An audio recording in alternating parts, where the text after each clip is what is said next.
amados, bom dia, paz de Jesus, o amor de Nossa Senhora esteja com você nessa manhã.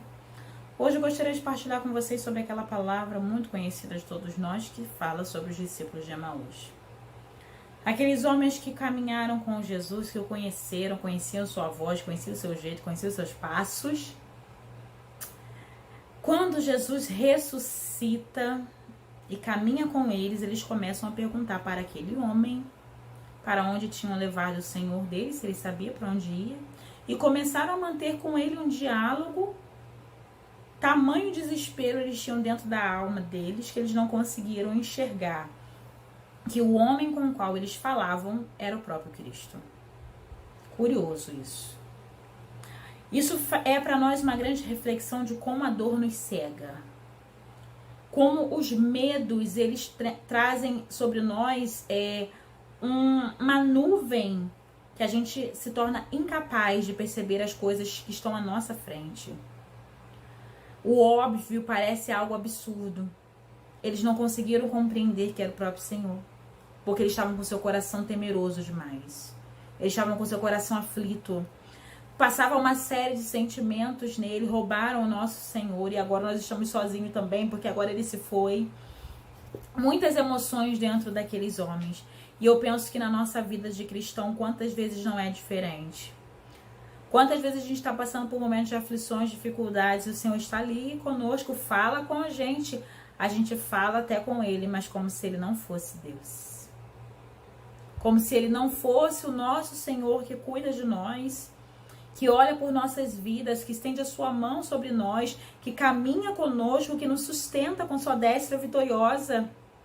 Nós muitas vezes agimos como se ele não estivesse ali, porque nós permitimos que a dor nos segue. Nós vamos permitindo com que a dor ofusque a verdade.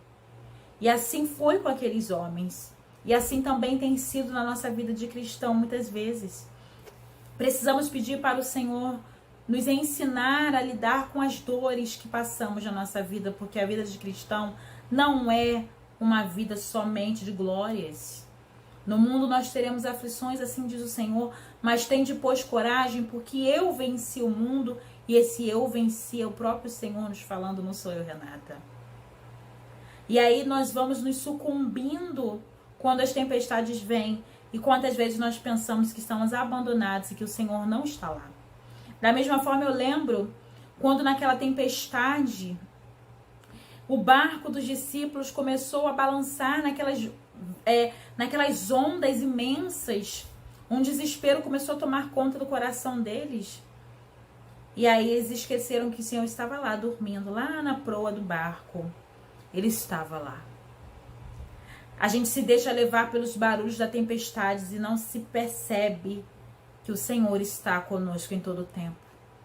Então é necessário que a gente tenha um coração capaz de saber lidar com as emoções, para que não nos roube a única certeza que eu e você tem, que é de que não estamos sós, porque nós temos Deus conosco.